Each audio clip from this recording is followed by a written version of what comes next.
program will begin in 2 minutes. Please find your seat.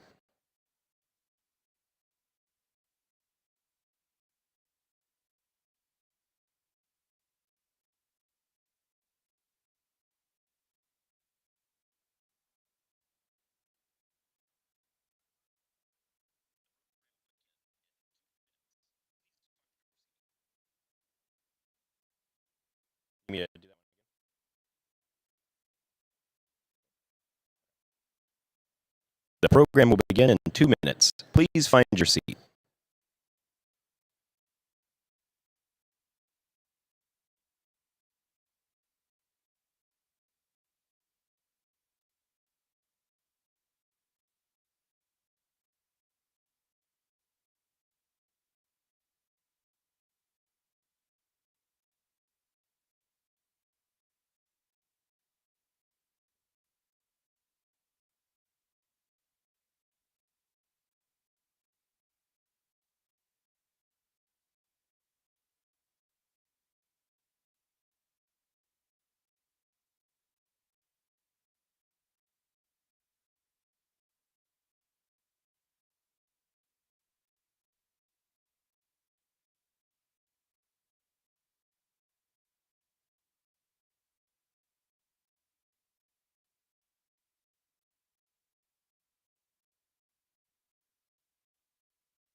Welcome to the 2022 UT Tyler Convocation. Please welcome Faculty Senate President Dr. Harrison Indite.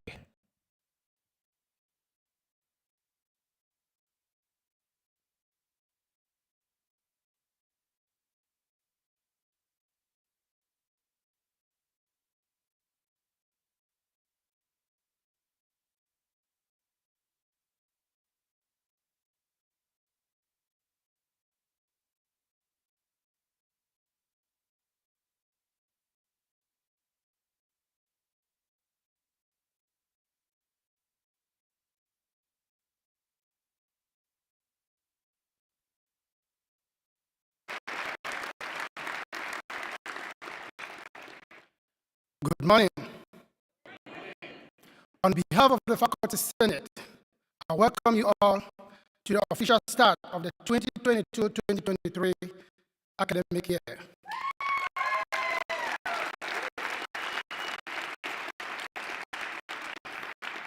We look forward to great anticipation to an exciting year. But a big hand of fellowship to our immediate past president of the Faculty Senate, Dr. Sarah Sass.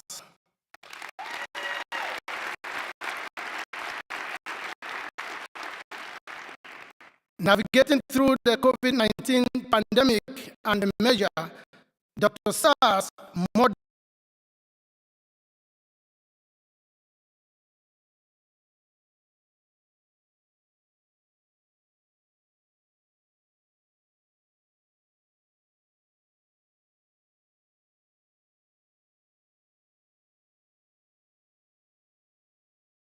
recognizing our commitment to generating and preserving knowledge.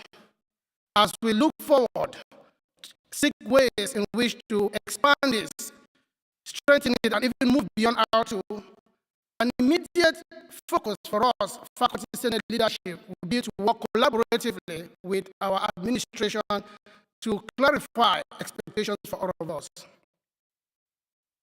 Another commitment is another focus will be a joint commitment to wellness.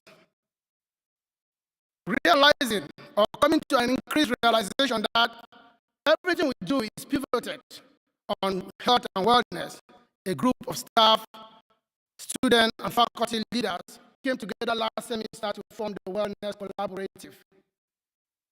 And with that, we are launching the Wellness Wednesday, starting from this semester or this welcome week, where we will highlight everything wellness on our campuses. We start inviting you all to think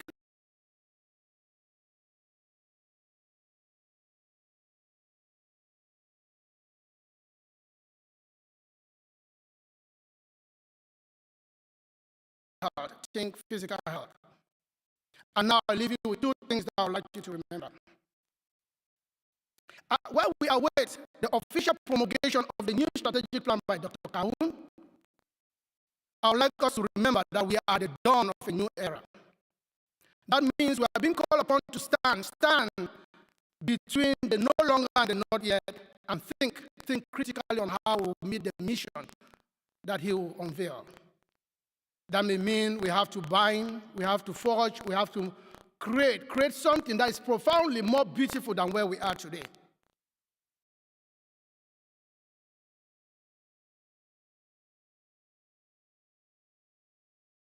Largely on how we take care for one another. Borrowing from the word of George Washington, this may include being tender to the young, being compassionate to the old or aged, being empathetic to the struggling, and being tolerant to the weak and even the strong. I want to thank you so much, and I wish you all an exciting year ahead. May God continue to bless and keep us all. And now, it is my distinct privilege to introduce our next speaker, the President of our Staff Senate, Christina Chapman.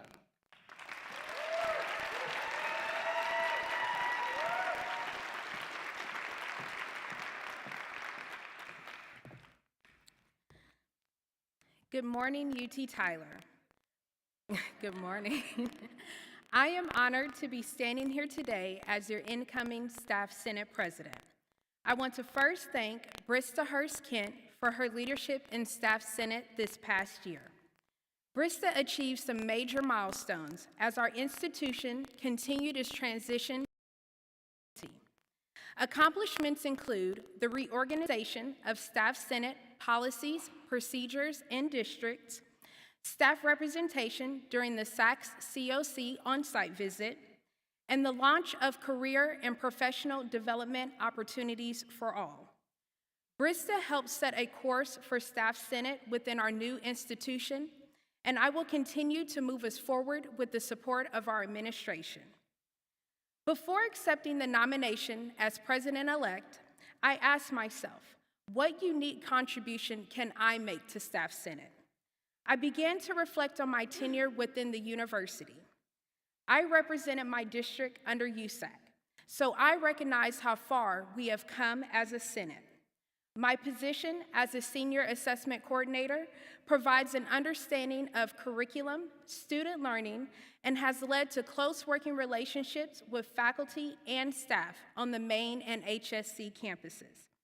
And as a two-time UT Tyler alumna, I hear and understand the collective voices of students and community. My unique and varied experiences provide a perspective that generates an understanding of the many facets that comprise our institution. It is through this wide lens that I will continue to strengthen the relationships among faculty, staff, students, and our community. Together, we will identify opportunities to help and support one another in mutual and individual goals. But most importantly, I will be a strong voice for staff. Come to me with your concerns and triumphs. I will advocate for you and celebrate with you. This year, I hope to reignite our passions and aspire to a positive impact on our future. It is with great pleasure that I now introduce our Student Government Association President, Landry Smith. Thank you.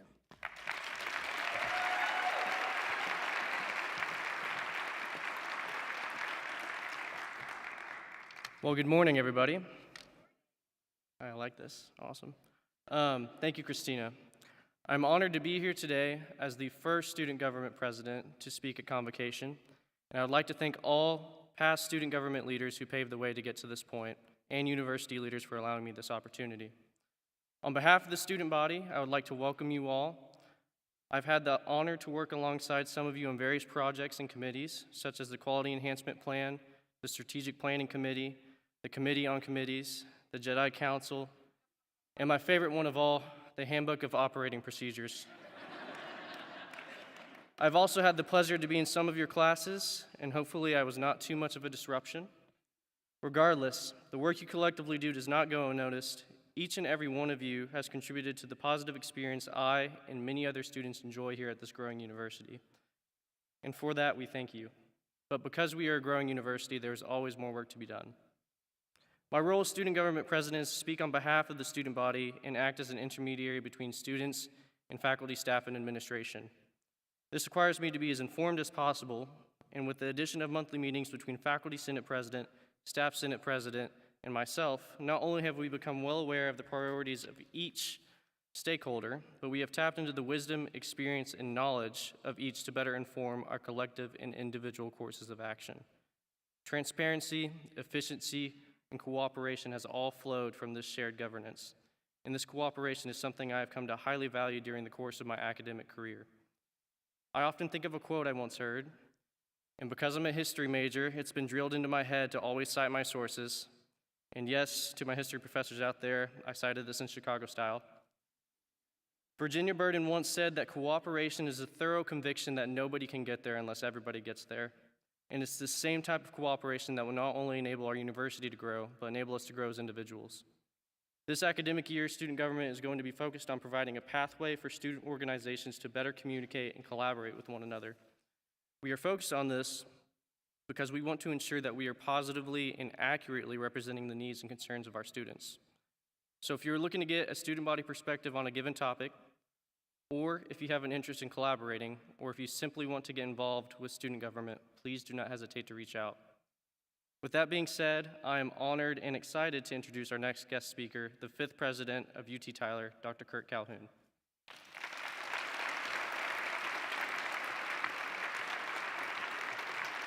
Thank you, Landon.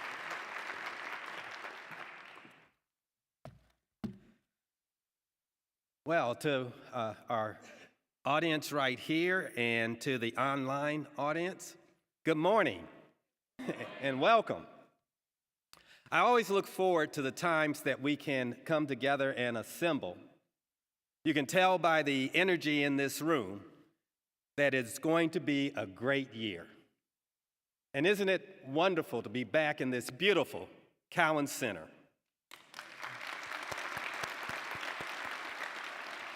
I know that this is going to be another great performance season. Thank you, Dr. Dayton, Christina, and Landry, for your greetings. Before we look toward the year ahead, let me recognize a very special guest. Well, he's really not a guest. He is family. President Emeritus Dr. Rodney Mabry, the 3rd president of UT Tyler.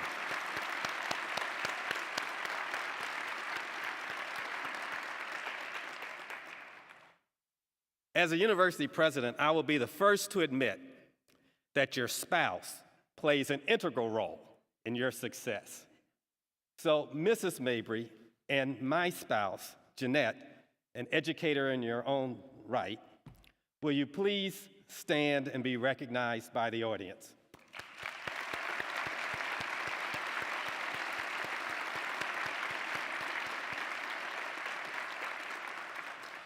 For those of you who have not had the pleasure of knowing Rod, it was under his leadership that the university experienced historic growth.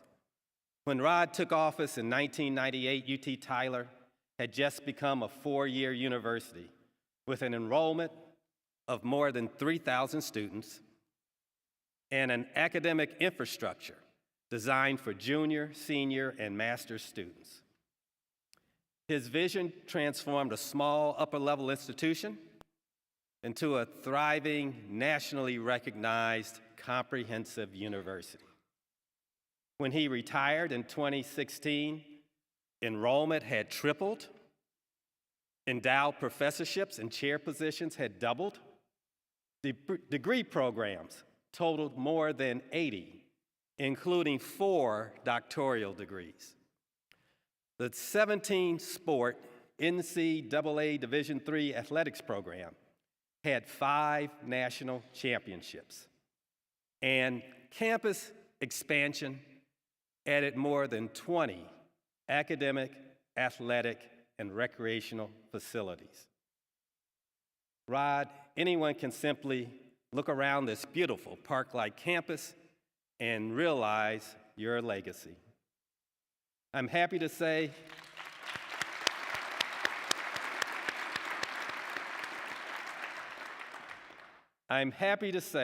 that this service and legacy have been commemorated with a timeline display in the lobby of the Rodney H. Mabry Theater, located in the University Center. And we should have a photo right up there. Yes, congratulations.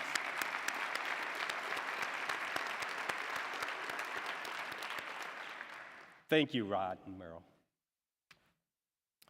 I want to recognize the leadership team. I know I cannot do this job alone. And I rely on the expertise and these individuals to maintain the university's day-to-day operations, as well as their foresight to help define the vision for the university. Please see our president's cabinet listed on the screen and seated at the front of the auditorium. Would the cabinet please stand and be recognized?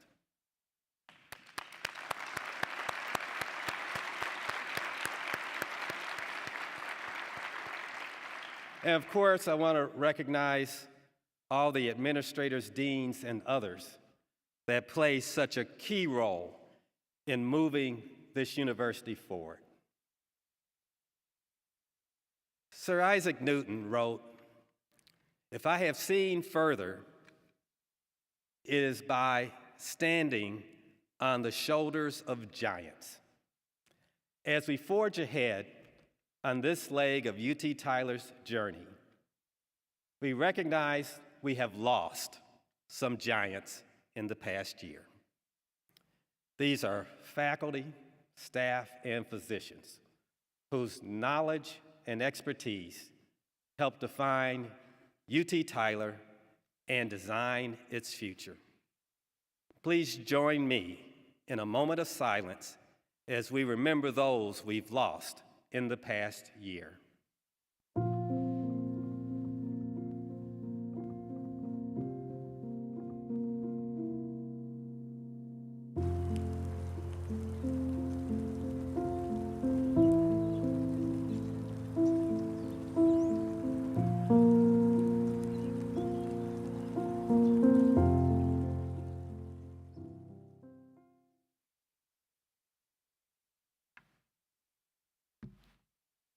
For almost 2 years, and thank you for that moment of silence. For almost 2 years, we have been collaborating to shape and fortify this next chapter in UT Tyler's history. Let us take a moment to reflect on all that we have accomplished in the past academic year. We have a very wonderful video that I think you'll enjoy.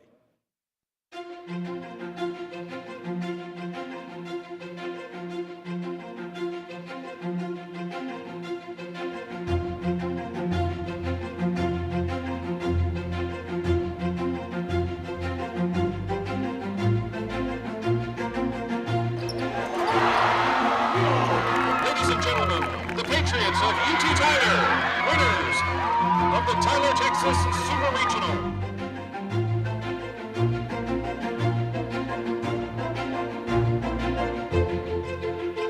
The 50th anniversary rolled around and the idea was floated, what if we created a 50th anniversary beer? I'm sitting here at KVUT, UT Tyler's brand new and exciting radio station.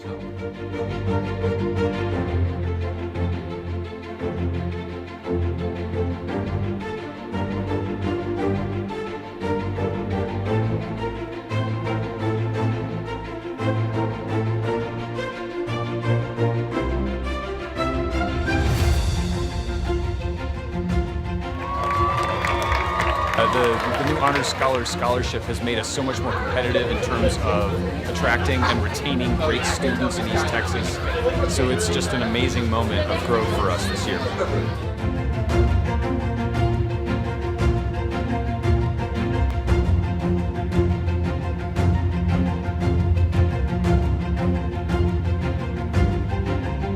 We are committed to doing everything possible to provide an affordable, accessible education to our students.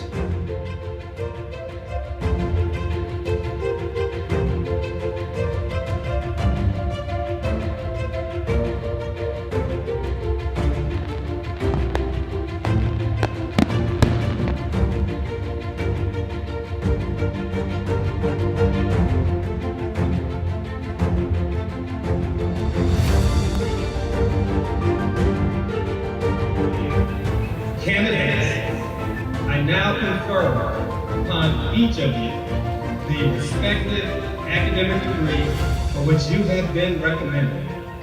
And I extend my personal congratulations. You are now graduates.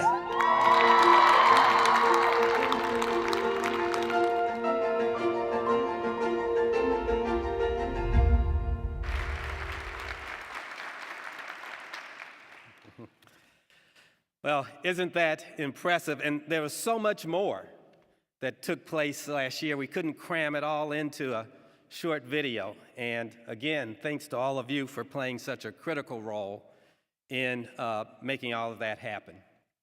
Especially, I want to thank all of you for a successful SACS COC site visit. Of course, the School of Medicine's preliminary accreditation, and the new 2022 to 2026 strategic plan. The strategic plan for UT Tyler is on the agenda to be approved by the Board of Regents next week. After which, after their approval, we will formally unveil the plan campus-wide. So please stay tuned. But I can share that today's theme, Rise as One, is shared with that strategic plan. Every significant accomplishment we reach is realized through collaborating both internally and externally, and innovating together. As a public university, I encourage you to continue to find ways to deepen our connections with the community we serve, and across this university. We truly rise as one.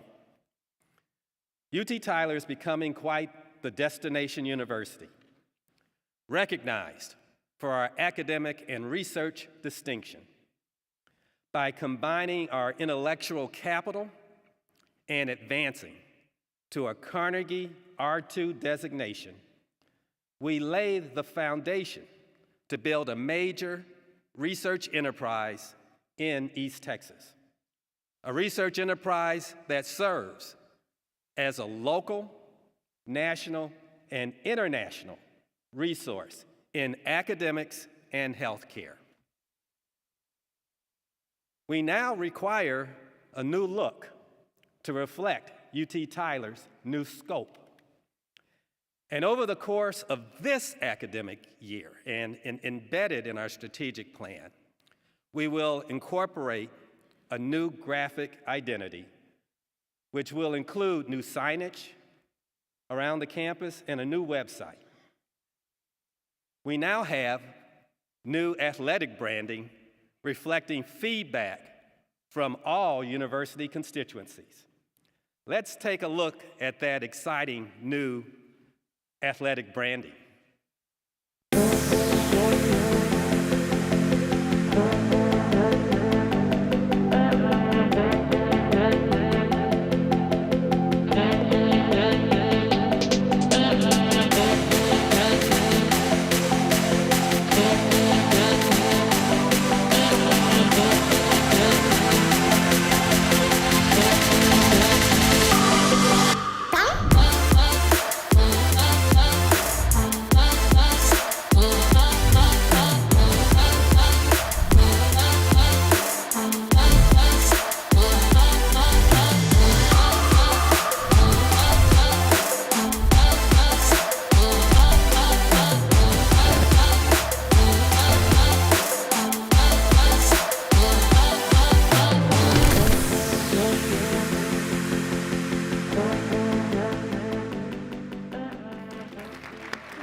Our athletic teams have not wasted any time establishing themselves in Division II.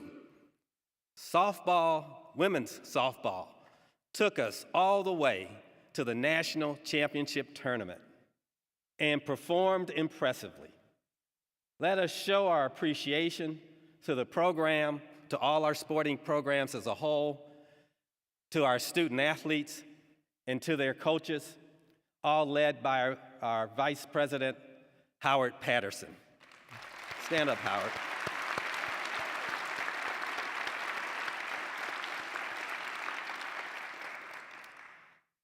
All of these reputation-building accomplishments lead to growth in our enrollment and faculty. Our goal, expressed in our strategic plan, is to reach 15,000 students by 2026. And with that growth comes the need for expanding the faculty and campus further. A great importance and key to the university's growth is more student housing. We currently house 1,722 students, which is about 70% of our student body. Based on our enrollment targets, we will need to house 26% of our student population by 2025. As a result, we are exploring our options to expand our housing facilities. In terms of academic building expansion, our nursing enrollment is growing dramatically. So we need to develop plans for the addition to the Breckwaith building. Those plans are pretty much done and moving right along. We also need plans, and they're underway, for a new science building to house and provide state-of-the-art equipment for our science programs. With more buildings and people on campus, we must consider the age and efficiency of our heating and cooling systems. So we require major renovation of our South Power Plant to upgrade the heating and cooling infrastructure to this campus. This will be paid for essentially by the energy cost savings we will experience by installing more advanced equipment. And we will be much better for our environment, which is critically important. We have state-of-the-art facilities for most of our athletic programs, but we are examining the opportunity to add first-class track and field facilities for this campus. And of course, another major building project is our School of Medicine. We've made significant progress making the School of Medicine a reality. With the preliminary accreditation, we have begun the process of accepting applications for the fall of 2023. The community continues to invest in the School of Medicine, and we've had generous gifts from the Fair Foundation to cover tuition and fees for each member of the inaugural class for all 4 years. And from the Robert M. Rogers Foundation, we've received help for the medical school, nursing school, pharmacy, to address mental health issues across our region. And we're very appreciative of that funding. We are finalizing the architectural plans for the School of Medicine in the Tyler Medical District, and we hope to share those with you very soon. If all goes according to plan, the building should open in 2025. UT Tyler is special, and we are special because of our people. You make the difference. You make the difference in the lives of our students. You make a difference. This entire campus community makes a difference in the economy and business of our region. You make a difference in the health of our community and in advancing knowledge and advancing new knowledge and in advancing social and economic mobility for our students in our community. We will continue to rise as one. Thanks to all of you. And again, my sincere thanks for what you do for us every day.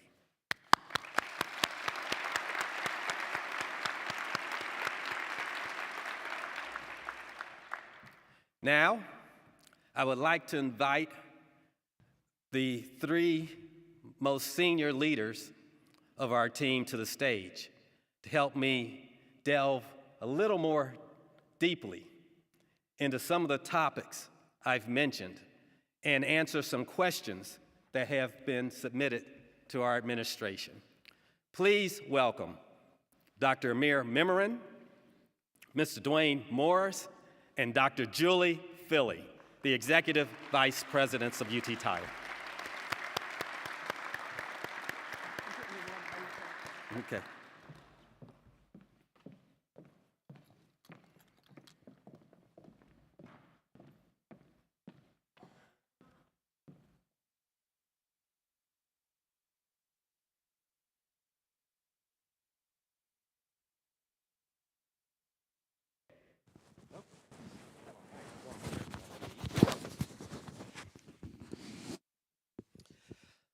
All right, so these cards reflect questions that have come in. And the first question is for, and let me introduce Dwayne Morris. Dwayne Morris comes to us from UT Austin. And presidents have a lot of responsibilities, a lot of ceremonial responsibilities. We have a fair amount of travel that we have to accomplish.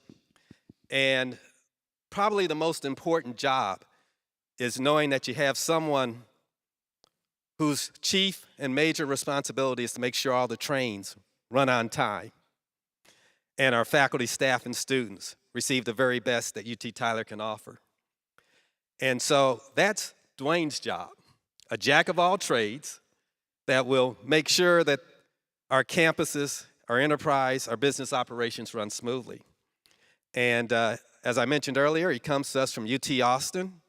He's had experience at MD Anderson Cancer Center, so he understands our health operations quite well. And a number of us have known Dwayne for a while, and through an exhaustive search process, he really rose to the top, and we're happy to have him here and join us. So welcome to UT Tyler and the city of Tyler, Dwayne.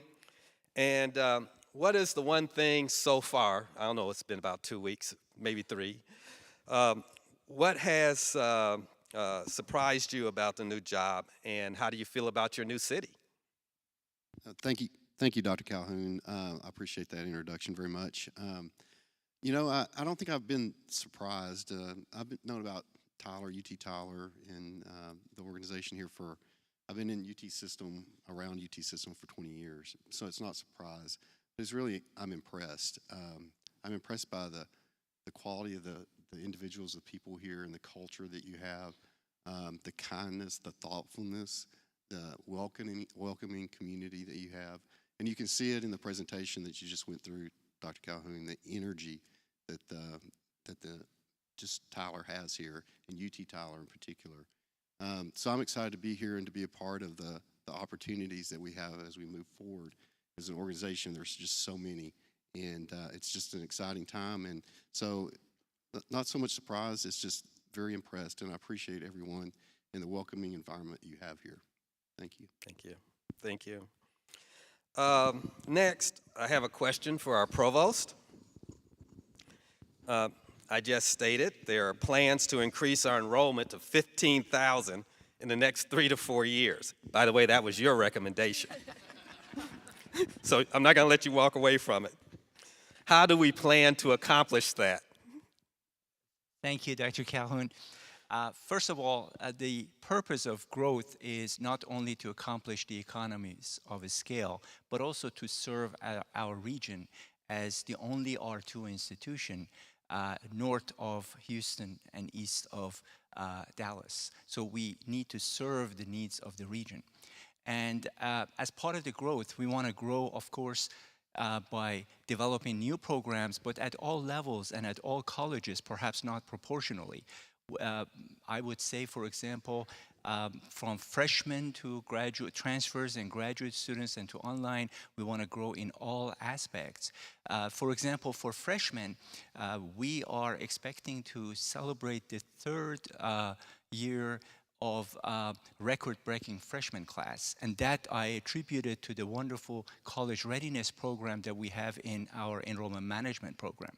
Similarly, because of the wonderful partnerships that we have developed with the community colleges, such as Kilgore College with co-location at Longview University Center, as well as at Houston Engineering Center, we have opportunities to grow that transfer population. And with the removal of barriers, such as the finances, with the Patriot Promise Scholarship, we feel that we would be able to also grow that population. Similarly, next week, the Board of Regents is expected to approve the Patriot Admit, which would allow our students to enter into 4+1 and graduate programs without having to take additional GRE, and we hope that that would open the door for many of our undergraduate students. In early September, we would have Dr. Poonam Kumar joining us as the Associate Provost for Online and Continuing Education. That's another one that we're hoping that we would be able to grow our online education, especially after COVID. And the last thing I would say is that we're working with different academic programs to see how we would be able to develop stackable certificates as part of both their undergraduate and graduate programs so that we would be able to meet the needs of our community in terms of the skill sets that they need to learn. Great, thank you, thank you. Julie, your turn. It's been a pleasure to work with you since you were Division Chief of Pulmonary Medicine and then Chair of the Department of Medicine, and now you lead our health operations, our pretty vast health operations. Can you elaborate on the recent changes to the Health Affairs Division of the university? And how will this impact health education in our region? Sure, thanks Dr. Calhoun, and good morning to everyone. I remember Convocation last year, and we were talking about COVID and coming together and all of those things, and it's hard to believe 1 year later, we're talking about moving forward as a united health division under UT Tyler, and what we can be to be leaders, not just in our region or the state, but in the nation. So it's just incredibly exciting.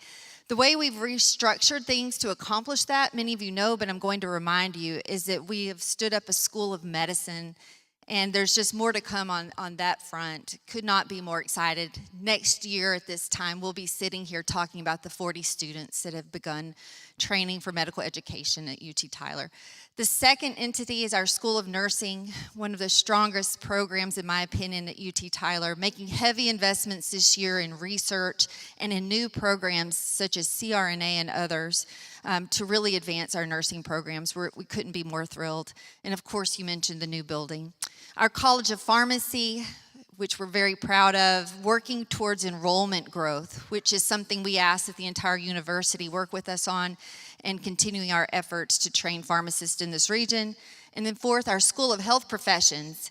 Health professions encompasses many things like occupational therapy, speech and language, our Department of Public Health, kinesiology, something so important to our undergraduate and graduate students that could also lend itself to something like a physical therapy program and other programs in the region. I think that East Texas is going to benefit by us being innovative, thinking outside of the box, creating new programs to serve the workforce for the region, but also to give anyone that grows up here a better shot at a better life through education.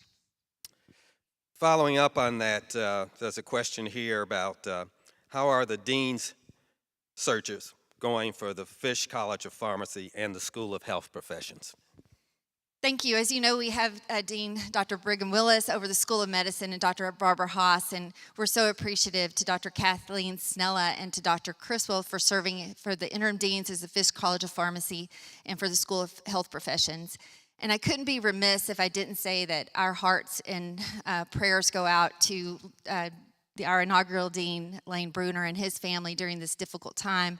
As many of you know, he's been ill, and we appreciate him so much, and he's in our thoughts. With that being said, we have moved forward with a national search for the Fisk College of Pharmacy. The search committee has been formed, and that search is underway. In addition, the School of Health Professions is the same.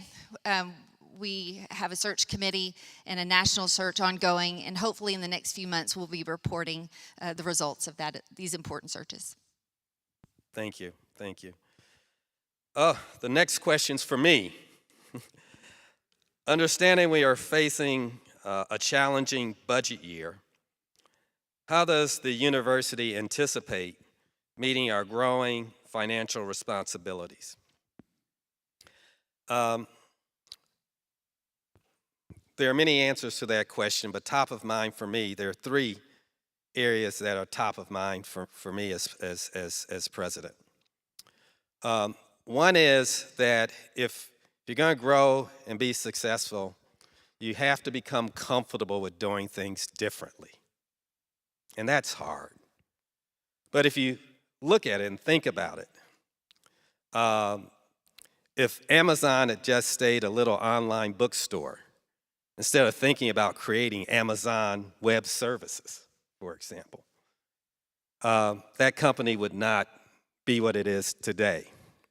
You know, should Netflix had stayed a seller of VHS tapes, but now they're producing movies and TV shows and branching out into many new things.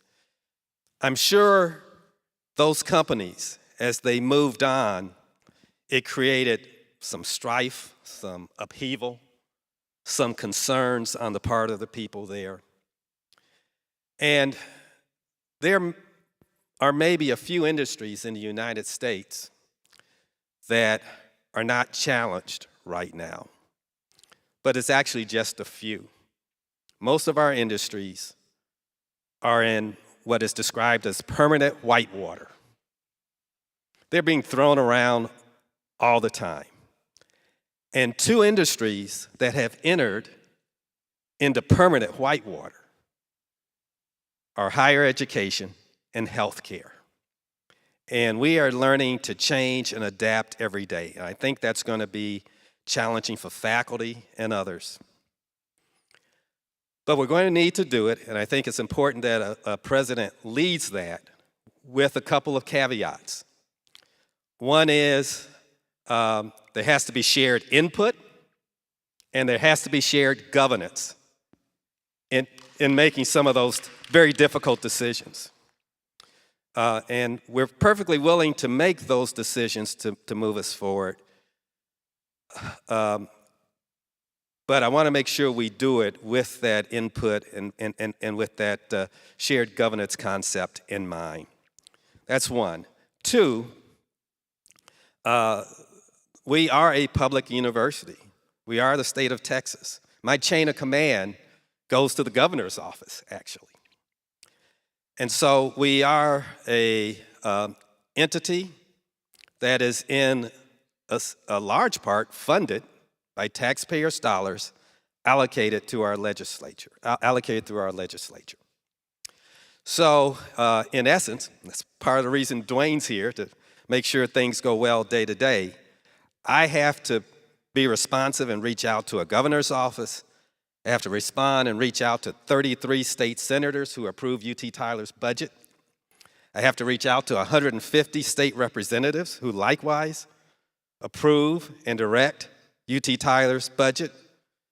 We have a UT system, we have a PUF fund, we have 9 boards of regents that I need to be interacting with, and it is my job to sell to all those people that UT Tyler is a great investment. Invest in it and support it and help it move forward. And for presidents, that's a big part of their job.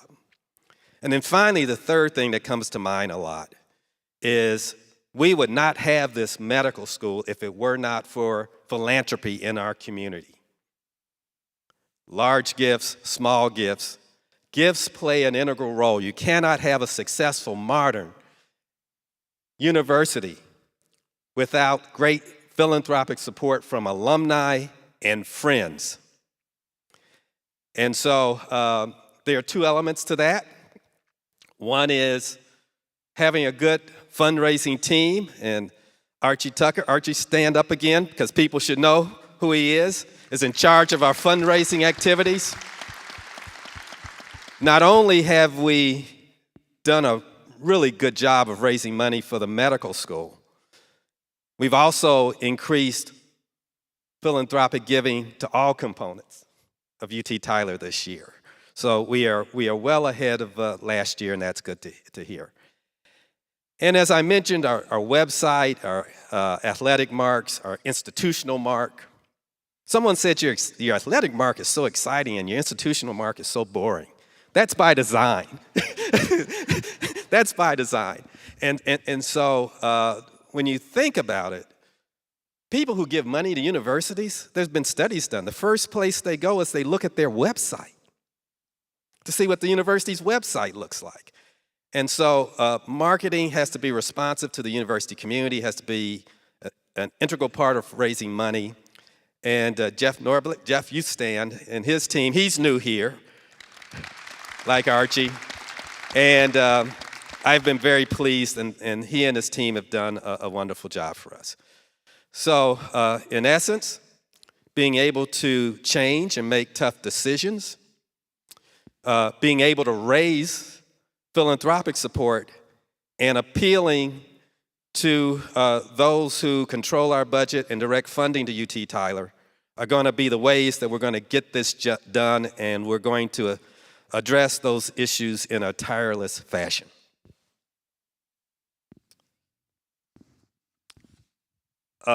Next question. I think it would be great to hear from Dr. Memoran. It's always good to hear from Dr. Memoran on how we're supporting student success. What can you tell us about plans for student retention? Thank you, Dr. Calhoun. As I mentioned, as we plan to grow and bring more and more students to our university, we also have a responsibility to make sure that they are successful, because access without success is an empty promise to the community. So we want to make sure that we see them through by retaining them, by graduating them, and by placing them in the jobs that they aspire to have. And quite frankly, retention is something that it would take the whole village. So it would be from faculty to advisors, and from the folks at the career success to the one-stop shop to financial aid. We all have to work together to make that happen.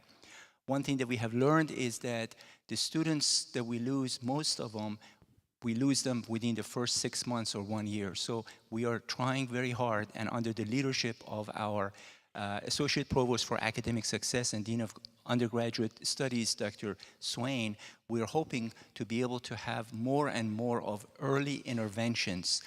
And early intervention may be academic support, maybe financial, maybe engagement, whatever we can do to help them, and basically sometimes even figure out that maybe they need to do change of major. But we're also trying to develop peer-to-peer mentorship, as well as experiential learning, as well as even on-campus internships. In fact, I am so proud that the colleagues from QEP, as well as the Career Success, were able to get a grant from the Texas Higher Education Coordinating Board for 34 paid internship on campus.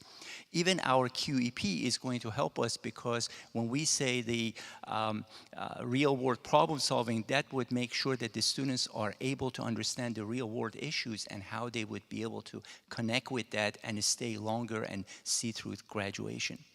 And the last thing I would say is that this October, we're going to have the Career Success Conference, again, with focus on real-world problem solving, and that we hope that would also help us with the retention. You know, with this goal of 15,000 students in just a few years, it's pretty clear to me we won't be accommodating all 15,000 on this campus. Also, if you look at the market, there are many folks who are employed who don't have access to even be here on any kind of regular basis. And universities have addressed this issue by expanding their online opportunities. We learned a lot about online education during COVID. Can you just say a little bit more about what our plans are for expanding our online opportunities for learners? Absolutely. We have Dr. Poonam Kumar, Associate Provost for Online and Continuing Education, joining us in September. And she comes from Lamar University, which has a great footprint, large footprint in online. So one of the first plans that we have is to make sure that we provide opportunities both for students and for faculty to learn about online and how we would be able to make our online education even more and more effective. The second thing is that she's going to work with the academic programs, faculty and the chairs in every college to see how we would be able to develop online programs, whether they're new programs or the programs that already offered face-to-face with an online edition of it, so that we would be able to serve those portions of our student body that would not be able to attend face-to-face classes. And also, we are going to make sure that as part of our online education, we would be able to reach out to those communities that need access to online education. And then finally, just following up on this theme, we have been asked directly by many members of the legislature, from the governor's office, from Chancellor Milliken at UT System, from the Board of Regents, to develop and expand certificate programs. Can you elaborate a little bit more about how we might accomplish that? Yes, absolutely. One of the things that, in fact, we have put on the plate for Dr. Kumar to do is to work with the UT System. UT System has given us both access to Coursera as well as Google Certificate, and we have additional opportunities to actually get those with additional payment. And we are trying to make sure that in some of those programs that special skill sets are necessary, we would find the right certificates that the students would be able to get.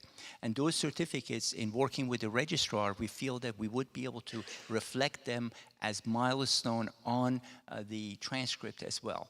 And these certificates would be sometimes as a stackable certificates. For example, we just have the MS in Data Analytics and Cybersecurity that was approved, and we are launching that program. And it is basically a series of certificates in data analytics and cybersecurity and management. So that way they would be able to have those different certificates. And sometimes we would say that these are special certificates that, in addition to the program that they are learning, they would be able to get those certificates again for the skill set that would be needed in the job market.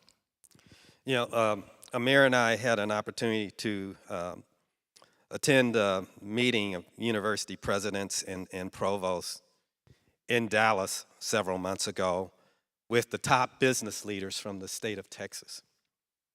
And we heard very clearly that they want higher education involved in providing these kinds of stackable certificates, because they feel that that's the way they can meet their workforce needs and grow the economy of the state of Texas. And they just told us flat out, higher education has failed us.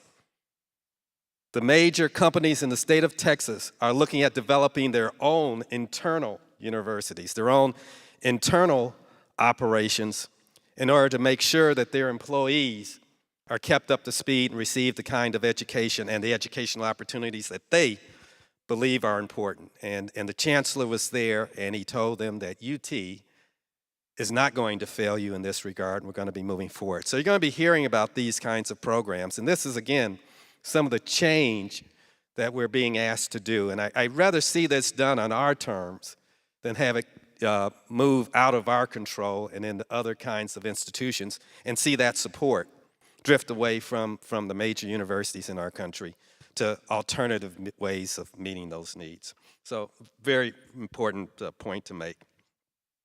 And of course, Julie, there's quite a bit of excitement about the medical school.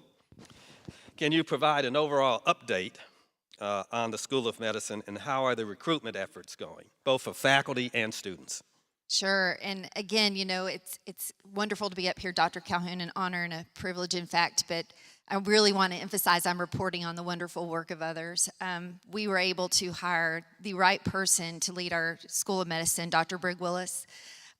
Why is he the right person? Because he understood the mission and the vision, and he represents our values for what we hope to train in the next generation of medical physicians in East Texas. So to give you a report for our 40-student class that will start next summer, we have over 3,000 applications.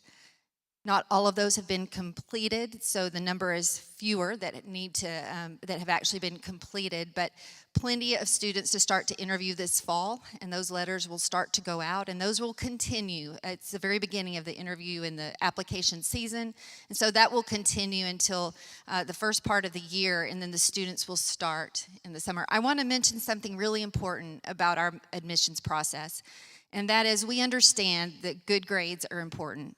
And we understand that good MCAT scores are important. But the biggest thing to make a good medical doctor is finding the right person who cares. And the right person who cares about serving this region in this part of Texas, in this part of the United States, in this part of the world. We need them. We're here to train them. We will train them. We're very excited to report our progress, and there'll be more information coming in the upcoming months. Okay, great. You know, the medical school has seen quite a bit of philanthropic support from the community. The Rogers gift is a wonderful gift that will touch several of our colleges. How do you think the Rogers gift is going to impact Tyler and the university? Well, the Rogers family, as you saw, gave $10 million to support mental health in East Texas through the efforts of UT Tyler.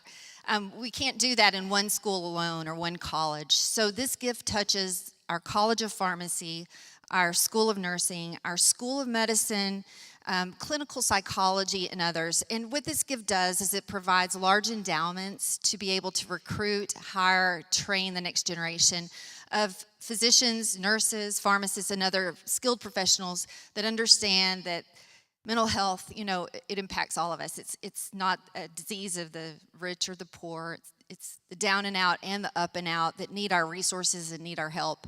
And so this gift touches everyone. It also provides critical dollars to put mental health heavily into the curriculum in the medical schools so that doctors that complete training at UT Tyler are skilled and equipped to help right then, right now, no matter what specialty they go into. Great. I was... and this is for Dwayne, I was having a discussion with a faculty member, and they sort of said, this is all well and good, but we still feel like we're two campuses, as opposed to being united into one. And I guess my defense of that is it takes time to accomplish something of that complexity. But we have been making steady progress in becoming one. I know one of the issues is how we even get to one email system, which has turned out to be far more challenging with HIPAA and FERPA than I ever imagined, but we'll do it. Dwayne, can you discuss the merger of our business functions, and particularly as it relates to IT for all our campuses? Yes, sir. I think that's going to be one of the first things that I approach as we start the next academic year. In fact, we've already started working on the IT side, as you mentioned. Before I got here, there was an assessment that was performed. I think it was led by some outside consultants and some folks from UT System, and they did a pretty thorough job going through and taking a look at the various aspects of our IT infrastructure on both sides, including 2 email systems. Actually, I think there may be a little bit more than that. But yeah, there are more than 2, but 2 big ones. 2 big ones, right. And so that's one of the first things we're going to be working on is IT. We've actually been working with UT System to bring in some additional folks and some resources that will be on the campus the first week of September, right after the holiday. And the idea is to bring in that second set of eyes, along with our folks who understand the environment that we have, and then work together to think about, out of that report, what are some of the immediate things that we can impact in a very short run, fairly easy, and really take those things off the table as quickly as we can and solve those issues. But at the same time, we need to take a step back and think about strategically how are we going to move forward in where it makes sense, working with stakeholders, bringing those systems together, and creating some efficiency and some redundancy in our systems. I think we're going to do this, that will happen over a period of time. Obviously, we're not going to be able to implement all the things that we're going to want to do in one fiscal year. But we need that plan on what's most important and what are the steps so that we are building towards a long-term solution that probably is 2 or 3 years out that solves all of the issues that are addressed in that report. I'm probably already running over, but I have 2 more questions that I think are really important that I want to send Dr. Memeran's way. Earlier, Dr. Dayton referenced our efforts regarding establishing a wellness collaborative, the health and wellness of and of course, safety of our faculty, students, and staff. Can you elaborate on the goals of this initiative? Absolutely, we'll be delighted to. Earlier last year, we were approached actually by Dr. Kathy Ross from Faculty Senate that based on the interactions that they had at the FAC, the Faculty Advisory Council of UT System, we learned so much from the initiative that was being done at University of Texas at Austin, which was a health wellness network. And what we recommended to Dr. Ross was that bring together Faculty Senate, Staff Senate, and the Student Government Association, and let us work on the vision and the plan that we would be able to have for wellness for our community. And that would go from not just mental health all the way to food access, and from hazing prevention to substance abuse, everything that would be needed in the community. Because if our goal is to provide an opportunity for our students to learn and our faculty and staff to contribute to that learning of the students, we need to make sure that we focus on wellness of our students, our faculty, all our employees, our staff as well. And so this is a partnership, and what we have committed to from academic affairs is that we would provide the necessary resources, but we want to make sure that this is a vision that the Faculty Senate, the Staff Senate, SGA put together with a plan that we would be able to support. Great. And another quick question for you, and this is one, I hear from faculty fairly often, is research is a significant pillar of our academic mission. What is the significance of our R2 designation? How will that impact our growth aspirations, and how does that impact the individual faculty member? Absolutely. The way, and I think we have both used this term that our core business is knowledge, and there are 2 sides to this coin. There's a teaching, and then there is a research. And basically, the difference would be that the teaching is instilling that knowledge or transferring that knowledge to our students, and then discovering new knowledge is the research. And of course, applying that knowledge is a service that we provide to our community. And so from that perspective, not only we want to make sure that we commit to our R2 designation by expanding our research footprint, and as the only R2 institution, as I said, north of Houston and east of Dallas, but we also have commitment to our community to be able to solve their issues. So that's why, to whatever extent we can have our research focus on the issues and concerns and problems that the East Texas community has, that would be wonderful. But also, we have a responsibility to our students that it's not education, as Albert Einstein once said, it's not just about learning the facts. It's about training the mind to think. And that's why we need to make sure that even our teaching is integrated with research. Now, of course, from discipline to discipline and from college to college, the expectation would be different. But I think it all comes back to having the curious mind and training our students to also be curious, because many of the facts that they will learn in the class, it may not be applicable several years after they graduate. So we need to make sure that research is an integral part of what we do as faculty members. And it's, of course, comes with scholarship, with extramural funding and everything. But the goal is to make sure that every student is learning how to think curiously and question why this and why not that. Great, great, thank you. To wrap this up, I mentioned during my remarks how important the strategic plan is. I believe having a good strategic plan and good operating plans are a good way of doing business. But I want to make this comment about our strategic plan. It's organized in at 3 levels. One is setting what the university's priorities need to be. And I think our plan does that very well. And, you know, once we set those plans, we need to sort of stick to that and stay focused, because there are a million things that can come along that can distract you. I get asked all the time, when is UT Tyler going to get football? And I think it's Dr. Mabry who told me that this is his football stadium, this Cowan Center. And I keep saying, that's not a priority for UT Tyler. And it doesn't have to be. There are great universities that do not have football teams. We have a wonderful athletic program. We don't need to divert resources, a tremendous amount of resources to an initiative like that. So it's designed to have our priorities. It's designed for us to have goals, because I believe it's important to have goals and to measure. We're going to be measuring in great detail how we proceed towards achieving our goals. And then the third level underneath that are all the initiatives.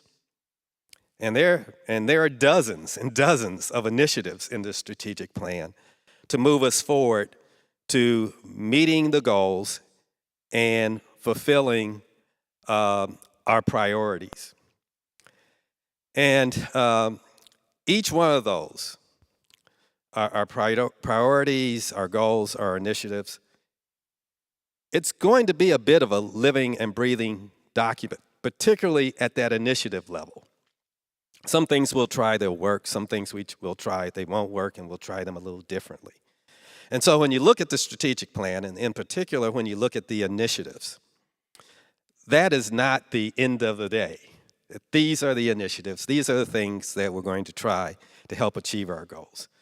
And if our students and staff and faculty have other ideas that can help us achieve the success of the strategic plan overall, with respect to that, we want to hear those ideas. We want to act on those things.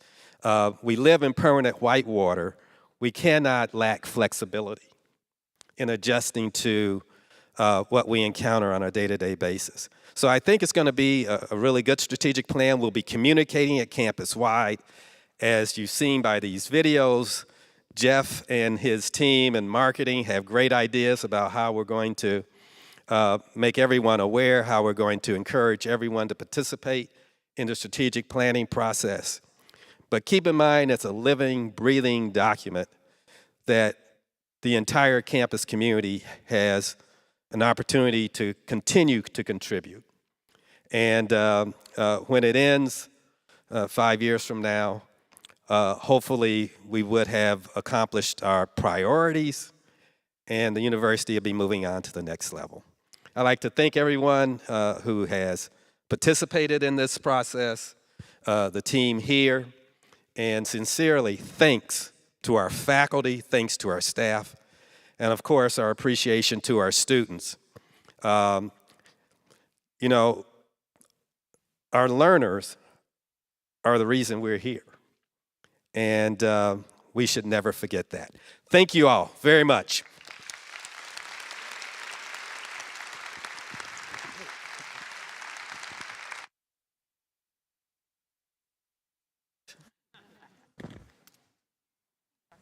Thank you. Good job.